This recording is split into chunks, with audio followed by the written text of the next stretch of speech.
Assalamualaikum warahmatullahi wabarakatuh. Selamat siang para pemirsa semua.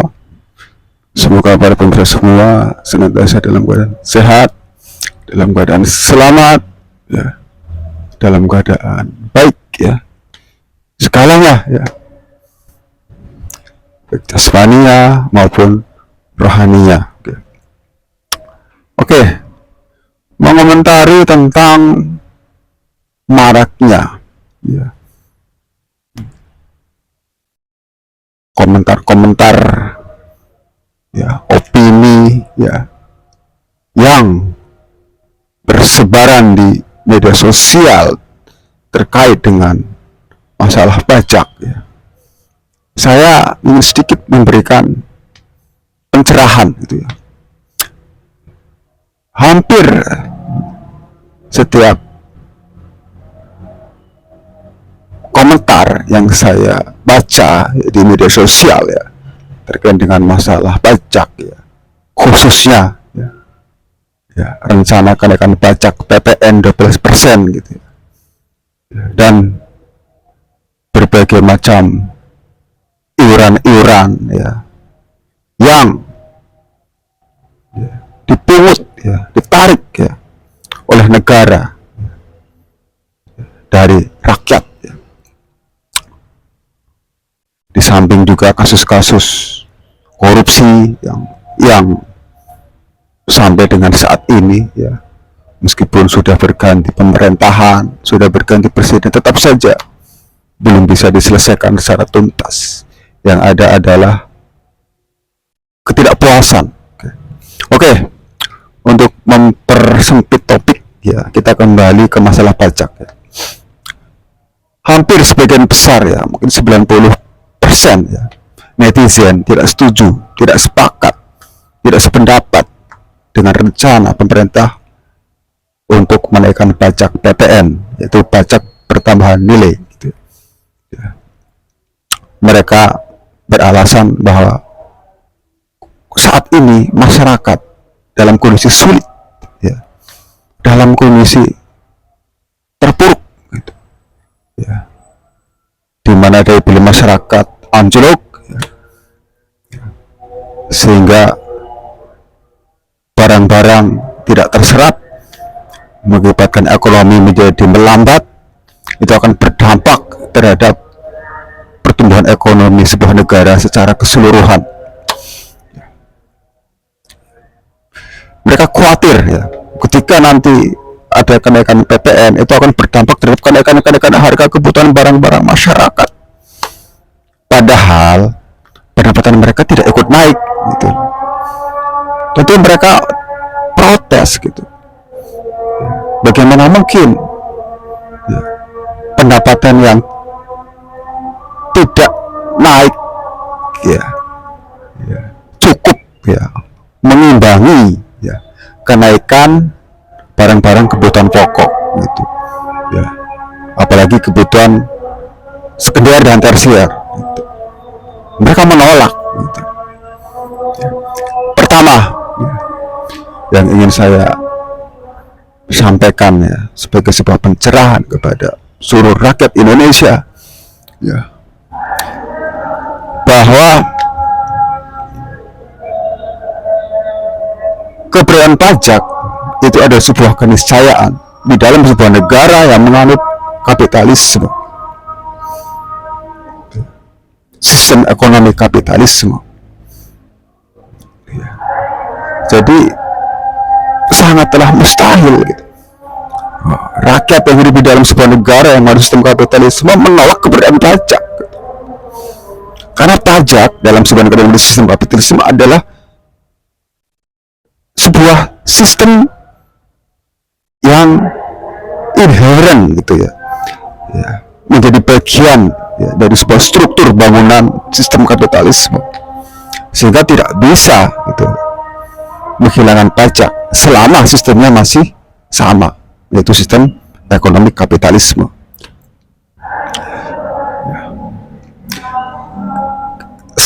Kalau, ya, rakyat, ya, menolak pajak, ya, tidak mau ada ada kebijakan pajak gitu, dalam sebuah pemerintahan atau dalam sebuah negara gitu, maka yang pertama kali harus disentuh adalah sistemnya dulu gitu. Di seluruh dunia gitu. Setiap negara yang menggunakan sistem kapitalisme pasti mereka akan menjadikan pajak sebagai pendapatan utama mereka untuk membiayai ya, keberlangsungan kehidupan berbangsa dan bernegara. Jadi tidak mungkin ya, 90% netizen yang menolak pajak ya akan terakomodasi keinginannya untuk tidak ya, untuk bebas ya, dari kewajiban bayar pajak selama sistemnya masih sistem ekonomi kapitalisme di seluruh dunia. Pertama itu. Terus yang kedua, terus sistem apa gitu kan yang bisa mengakomodir itu keinginan netizen ya, supaya rakyat tidak dibebani dengan pajak gitu ya, di saat masyarakat dalam kondisi sulit seperti saat ini ya, di saat ekonomi sedang mengalami perlambatan.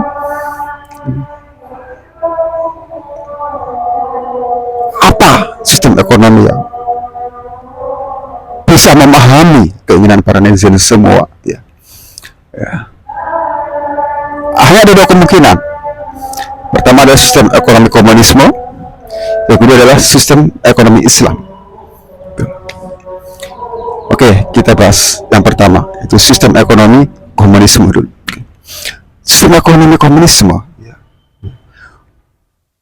Mereka ya tidak bisa jadi ya tidak memungut pajak dari rakyatnya, tetapi ya di dalam sistem ekonomi komunisme menerapkan sistem ekonomi terpimpin tuh ya, mereka melarang ya rakyat untuk memiliki faktor produksi. Seluruh faktor produksi yang ada dalam sebuah negara menjadi milik pemerintah. Semua rakyat adalah pegawai negeri, semua rakyat adalah buruh bagi negara, dengan semboyan ya sama rata sama rasa ya. Tidak ada penindasan dari kelas borjuis terhadap kaum proletar gitu. Kenapa? Karena ya dengan kepemilikan faktor produksi itu ya oleh sebagian rakyat ya, itu akan menciptakan penindasan gitu ya, ya dari satu golongan terhadap golongan lain gitu. Sehingga masyarakat ya sistem ekonomi komunisme ya mereka tidak berkembang, tidak maju, mereka akan hidup dalam keadaan menderita, dalam keadaan terpuruk ekonominya, dalam keadaan sama-sama menderita gitu. Sebagaimana yang dialami oleh masyarakat yang hidup dalam sebuah negara yang mengandung sistem kapitalisme. Oke, sistem ekonomi yang kedua ya, sebagai alternatif ya dari sistem ekonomi kapitalisme. Yang tadi pertama sistem ekonomi komunisme ya tidak layak ya, dengan alasan yang sudah saya sebutkan tadi. Yang kedua, alternatif kedua adalah sistem ekonomi Islam. Bagaimana menurut sistem ekonomi Islam? Dalam sistem ekonomi Islam gitu, pajak hanya boleh ya dipungut oleh pemerintah ketika pemerintah dalam keadaan darurat. Tetapi ya ketika pemerintah tidak dalam keadaan darurat ya, maka pajak tidak boleh dipungut gitu ya. Itu pun ya hanya untuk kalangan orang-orang yang mampu ya, dari rakyat yang mampu gitu. Jadi tidak semua rakyat dipajaki semua gitu. Nah ya, tentunya ya opsi pajak dalam negara yang menerapkan sistem ekonomi Islam itu adalah sebagai opsi terakhir setelah pertama ya, optimalisasi sumber daya alam milik rakyat secara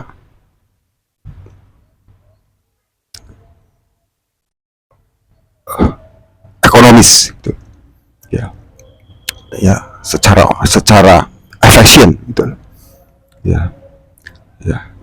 Yang kedua gitu deh ya, ada beberapa penerimaan negara selain pajak, ya bisa dari ghanimah, fai, ya bisa dari lukotah, ya bisa dari harta orang yang uh, murtad, ya bisa dari harta tanpa tuan, gitu ya.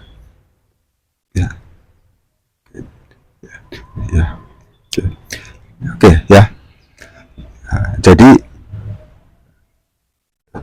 yang menjadi sumber pendapatan utama dalam sistem ekonomi Islam adalah, ya, sumber daya alam, ya, yang ada di bumi, milik seluruh umat, digali, ya, dikelola, ya, secara optimal, secara ekonomis dan efisien, hasilnya dikembalikan lagi kepada rakyat, sehingga, ya, negara tidak perlu menarik pajak dari rakyat, tidak perlu berhutang luar negeri, gitu. Tetapi dengan satu, ya, sumber pendapatan utama, yaitu pengelolaan sumber daya alam secara efisien, optimal, ekonomis. Ya. Apalagi kita ketahui bahwa negeri-negeri kaum muslimin di seluruh dunia mempunyai kekayaan alam yang sangat luar biasa. Ya. Dari mulai emas, minyak bumi, tembaga, perak, ya, batu bara, ya, timah, ya, itulah. Ya. Belum hutannya, lautnya, ya. Ya. Itu semua menjadi modal utama, ya, dalam sistem ekonomi Islam, ya, untuk melayani rakyatnya, ya, sehingga rakyatnya, ya, menjadi rakyat yang sejahtera, makmur dan sentosa, tanpa pajak, tanpa hutang. Oke, mohon maaf atas segala mungkin, ya, kekurang sempurnaan saya dalam memberikan penjelasan, ya, karena ini adalah spontanitas, ya. Terima kasih. Wassalamualaikum warahmatullahi wabarakatuh.